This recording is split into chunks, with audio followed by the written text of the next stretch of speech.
Welcome to today's Fireside Chat with Jesse. I am joined today by Suzanne Constance, leader of Wolters Kluwer Lien Solutions. Thank you for joining me, Suzanne. Hi, Jesse. Thanks for having me. No, absolutely. When I met Karen back at that Equipment Finance Cares event, she's like, I have this lady who would really be good for this. I'm like, let's talk to her. And but once again, thank you for taking the time, Suzanne. And for those people who might not be familiar with yourself, do you mind just introducing yourself, Suzanne, and your career to date? Sure. So I run the Lien Solutions business within Wolters Kluwer Compliance Solutions, and we are focused on helping lenders and financiers mitigate their risk when they're making a loan or they're financing. I came from a long history of product development, product management, and marketing within financial services. I've worked for a number of banks, Citibank, Chase, and others, as well as for Pitney Bowes for many years in their financing, leasing, rental, and payments business. So what's that transition like going from, I guess, lessor to service provider? Well, I would say that it's really important to understand the needs of your clients. So the more you can be embedded in their experience, the better. So I think that my financial services and my equipment financing experience helps me understand things about our clients in a little bit of a different way.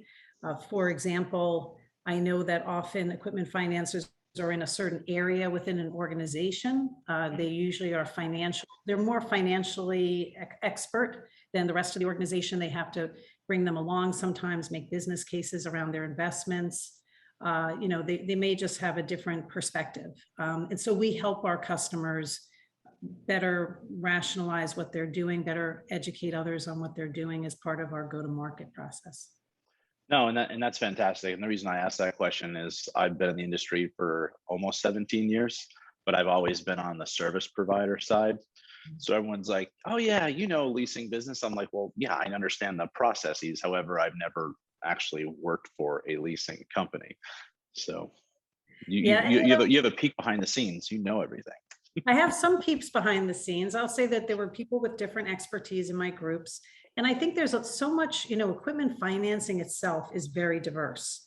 So we always say that with our customers, so much depends on who is their end customer and what kind of assets are they managing. Some folks we work with have very large equipment. They could have medical devices. They could have even windmills, and others may have tools or appliances. There may be consumers involved. There may be commercial transactions. So all of that has nuances that it folds into what they need from us. Nope, that makes complete sense. And thank you for that introduction. So let's talk Wolters Kluwer. Do you mind just kind of introducing your organization? Sure. So Wolters Kluwer is, gosh, I think it's over 150 years old. It started out as a printing business. It's Dutch. And over the last several years, it has moved from print to software and digital solutions. And it serves professional services organizations. So we have 4 divisions. One is focused on healthcare. One is focused on the legal services. One is tax and accounting. And then there's another, global risk and compliance. And that focuses on financial institutions, lenders, financiers. And that's where compliance solutions, our business unit sits. And within that, Lien Solutions. No, and thank you for that. And you guys are obviously started as a Dutch company, so global. And then as far as offices across the US, do you have a US headquarters? We are all over. So we do have international solutions to help customers with compliance across the world. Within the United States, we have many offices, but in particular, the Lien Solutions business is headquartered in Houston, Texas. It has many other branches: Albany, New York, Glendale, California, Baltimore. And then Compliance Solutions also has a very strong presence in Minnesota. But really, we have a footprint, I think, throughout the United States, as well as Europe, and we have quite a few offices in Asia within our company. And then Lien Solutions itself is very US centered because the lien process is something that is very unique to the United States. Having to file liens on assets is something that has special nuances because we're the United States of America with different states and jurisdictions. Which are always constantly evolving and changing. And yeah. Keeps things interesting. So real quick, I just want to talk about like the pandemic's impact on business. I mean, obviously you guys, I mean, you have offices all over the place. Yeah. What was that like, transitioning from these offices as a massive organization of Wolters Kluwer to Right. remote? So first of all, let me give you a little background on what Lean does. Okay. So we're the top provider for UCC liens that most lenders need to, and equipment financiers use to protect their rights to assets, so that they will have the right to a borrower's assets when they finance or make a loan. And that we have over the years, I think we've been in this business since 1979. We have automated everything practically around that business. And we have solutions to automate processes like renewals and reviewing the status of their liens, all in a very automated fashion for our clients. So when the pandemic hit there, I would say we all went home and worked from home.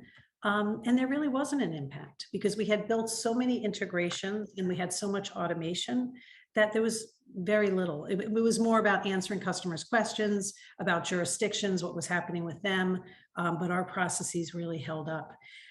Now, we do also protect the rights in other types of assets like real property, and which is not a UCC lien, but a real property lien, and motor vehicles. And motor vehicles liens need to be integrated within the vehicle titles. So there you're working with all the DMVs across the country to secure your assets. They're in every state. They may also be in counties in Texas. So there's many, many jurisdictions. And that's where we saw that COVID had a very big impact because many DMVs closed their doors. There's a lot of paper and wet signatures in that process. So we sort of had very little impact. And then we saw on the DMV side quite a lot. I can only imagine. I mean, if I go to a title place or a DMV around here, they still have the dot matrix printers that you're just like, how do you even have that? How's it still working? Yeah, I mean, they may struggle with, trying to get some investment and some other capabilities.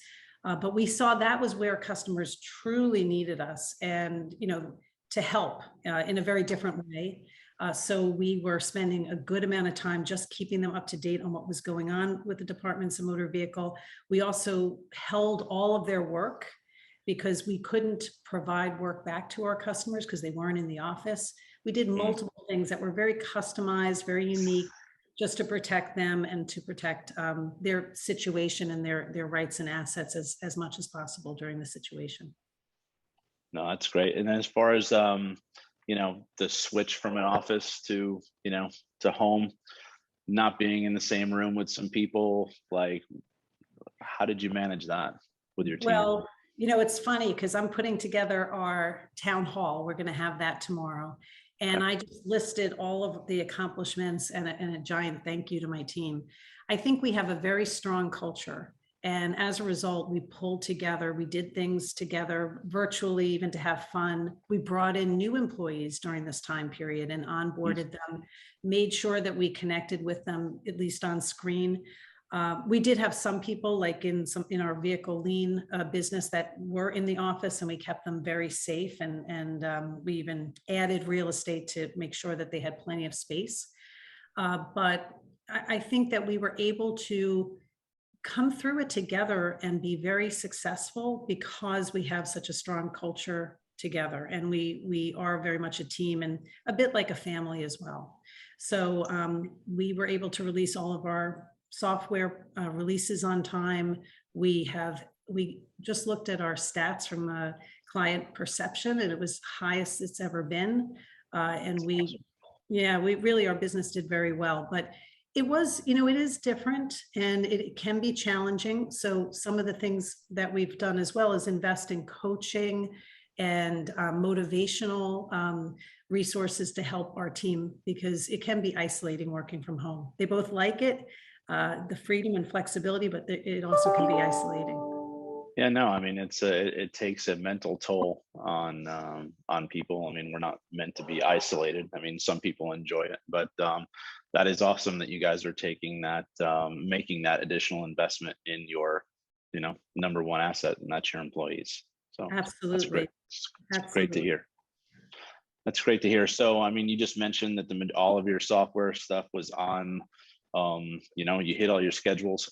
I sold software for 10 years. That's unheard of. So that's fantastic. As far as any other projects you had going on, obviously there's some DMV stuff, which makes sense. Anything else that was kind of stood out? Well, on our core business, we've come out with products that no one has at this time, where we, for example, allow customers just to take all the liens they have and see them in one view and manage them in one place, and automate their renewals, and even see if there's any other liens that could be ahead of them in priority. So all of those solutions we found actually even played stronger. Actually, right after COVID, like toward the end of last year, customers started to come to us asking us for some help around some of that. So, those were all products that we had recently developed that were very successful. I would also say that during this time, we had to communicate a little bit differently in the market. We used to, go to conferences and, speak in person, meet with clients in person.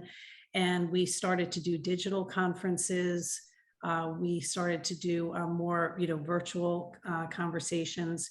It's only now that with some of our clients, we are meeting face to face. If they are interested in doing that, it's optional for our employees too, but many of them are very eager to meet their clients and see their clients. And we are finding that, if you have a new relationship with someone, that it's very helpful to come and see them in person. You can just clear things up by being in person. So new relationships, difficult problems to solve, and building out new culture is, I think, all really important to have some, person-to-person contact if you can. No, I mean, that's a great point. I mean, I've been on the business development or sales side for my entire career. And, it's like you get that phone call, you get that email where it's like, hey, we're putting out an RFP. I'm booking a plane ticket. I'm coming to see you. And as much as you're exactly correct, that human side is, you're never going to be able to replace human interaction. I think the vetting process before you make that investment Yes. goes down, which is great from a leader perspective in the situation you're in, because then you don't have all those wasted travel dollars and days out of the office and everything else. People are much more efficient. It's so true. I mean, it's such a balancing act. It is more flexible and you feel like you're not having the commute time. But sometimes when you have that direct connection, you can just cut through so much confusion or misinterpretation. There's always more empathy when you're really face to face. Yeah. So it's such a balancing act between the two. So I would say that, we're eager to meet with clients and with prospects whenever we can, and whenever the team feels comfortable, both on the client side and on our side. Well, and I know that this comes out next Wednesday, and by that time, that ELFA annual will be over. But I was at a conference last week, and there was 300 people, and it was almost like a return to normalcy, if that's even applicable, because it's been 2 years. And what's weird before, it's like when you saw these people, it's like you'd see them once a year. But I think now with technology and with videos like this, it's like, oh, okay, well, hey, I just saw you 3 months ago. So Exactly. Yeah, it is funny. Although I will say that there's some new members of our team who I met in person a few weeks ago. And my first reaction was, whoa, you're a lot taller than I thought. Because I hard to only tell here. both of them, I'd only seen them as little pictures, and then I realized they're quite tall. So there's just things you don't really notice on the screen, and it is funny to see people in 3D and and standing up, you know. No, I mean, it was really exciting, and I know your team that you're sending down there is gonna, have a lot of fun. So, They, you know, that conference, they look forward to so much because we've had such great conversations with industry experts, customers, prospects. We feel like it's definitely a venue where you contribute a lot, but you get so much back from being a part of it. So the team was very excited to participate in that, or to be planning to participate. So more to come on conferences for sure. no, and so I ask everyone who comes on here, Suzanne, a little fun fact about themselves. Sorry to kind of, throw that at you, Yep. but if you don't mind. So my fun fact is that my grandmother told fortunes, and she taught my mother how to tell fortunes, who told me how to tell fortunes. And as a result, years ago, one of my CFOs used to ask me when he was working on the numbers, what do you think? And I would try to, like, tell the fortune of the company. I don't think that really worked out that well, but it was a lot of fun. But those are the if only I could get the number right every time. But that's Did you bring me coffee today? Numbers don't look good. Numbers don't look good at all. as I recall, I think that was the last CFO job he had, so I don't think it worked out too well. Hey, I am not. I would never be a CFO anywhere, but I can imagine that could probably be me. But it just That was look good. another company. So that's neat. So was it like cards, or like palm reading, or what kind of Cards. It was just cards? a hoot. My grandmother used to do that for all of us as kids, and then we would just have some fun with it. So I made the mistake of telling someone that at work, and then he would just bring me the numbers, like, what do you think? All right, sorry, that's entertaining. Jesse, is Um, that the weirdest fun fact you've heard, or have you heard anything weirder in your interviews? no, I mean there's some all over the board. I had one gentleman, I want to say it was maybe it was Chad Sluss from NIFA, that said that every one of his family members have beat him in golf. That was interesting. But no, I mean that's really neat. That's really neat. Thank you. You're welcome. So Suzanne, you mentioned like coming out with these products. Like, how are you determining what products best suit the marketplace? So we're always scanning what's going on in the marketplace. If there's any changes to requirements or regulation, we're always looking at that. So there's some things that we thought that we needed to do to react to, some of the pandemic and some of the stimulus programs, for example, because many of our clients were so overwhelmed with things going on, PPP. But I would also say that our roadmap is a collaboration between us and our clients. We do a lot of research with clients, and we have a very active client advisory board. So we have equipment financiers who meet with us. Pre-COVID, it was in person. We have done these virtually as well. And we'll talk to them to understand, and they really spend a lot of time with each other, talking about their problems, their issues, what is their biggest concern around what they're doing.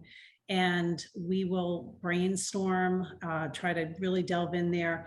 And we have actually just brought out our roadmaps for our different product sets, like Eileen, which is for the UCC business, or Eileen Motor Vehicle, or Eileen Real Estate.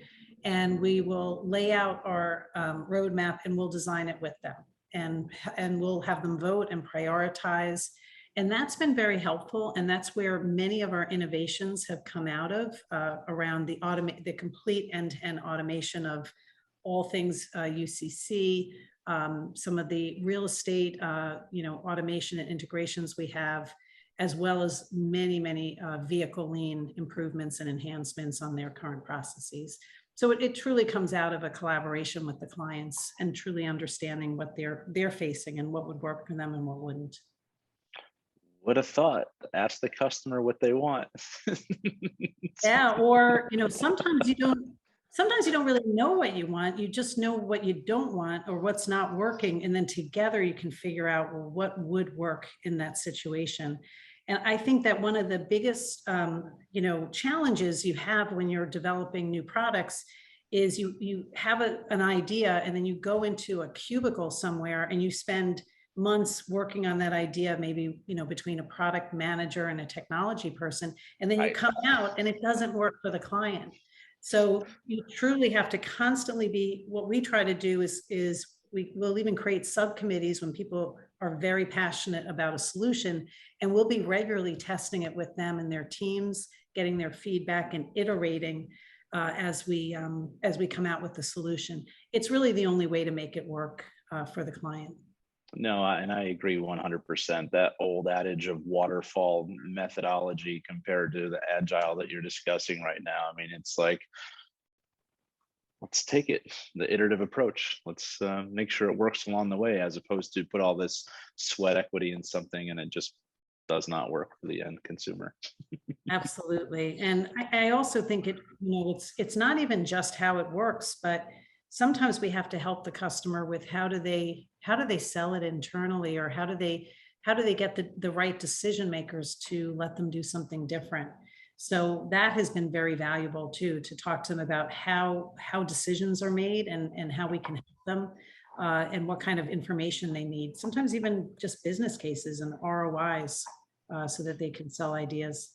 Now, the dynamic of the customer advisory board, right? Like, even you have a lot of competitors theoretically on them, or they compete. There's some overlap. Any, it's amazing because I've been in some of those situations where it's like, Yeah. okay, they're not really going to be truthful, but people actually, everyone Yeah. has similar concerns. I will say also, it depends. We have different advisory boards in different spaces.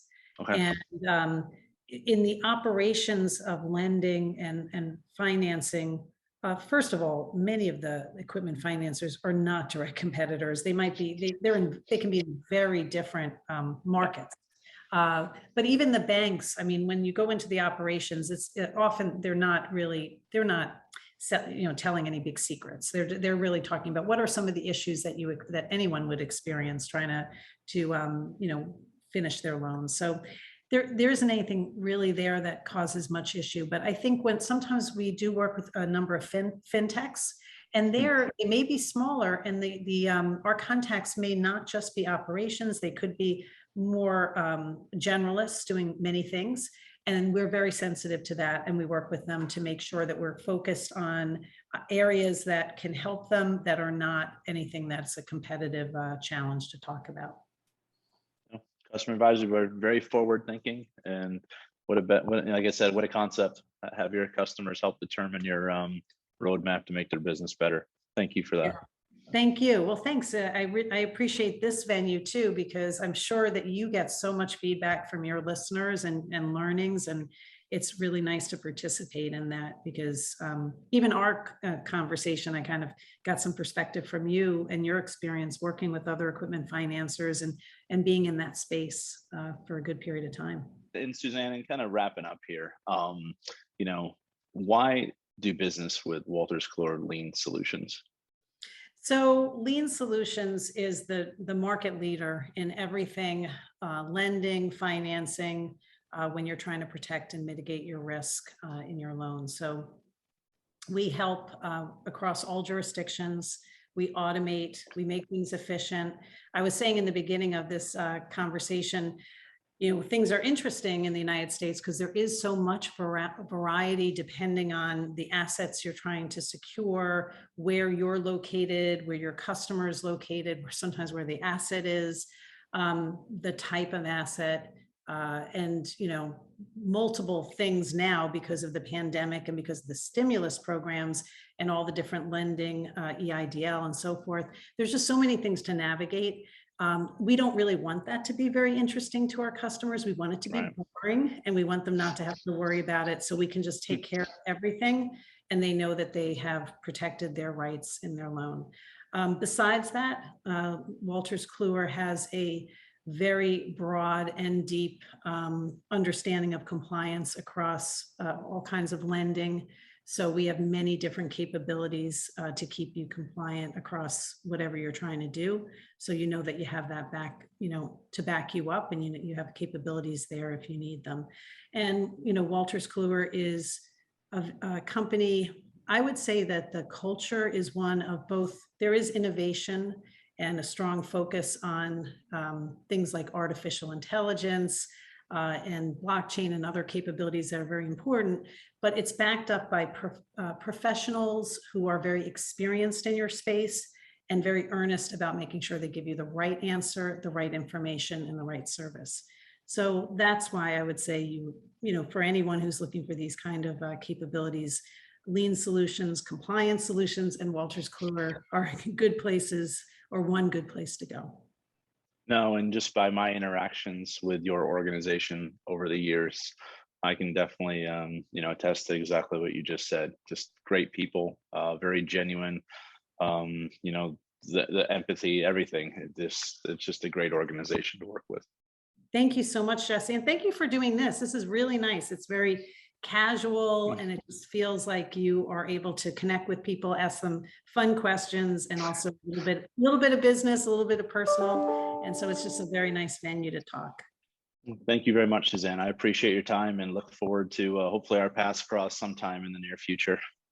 I see a good future for you, Jesse. I was going to say I don't have any cards here. But, Nice talking to you. All right. Thank you very much, Suzanne. Have a good day. Thank you. Take care.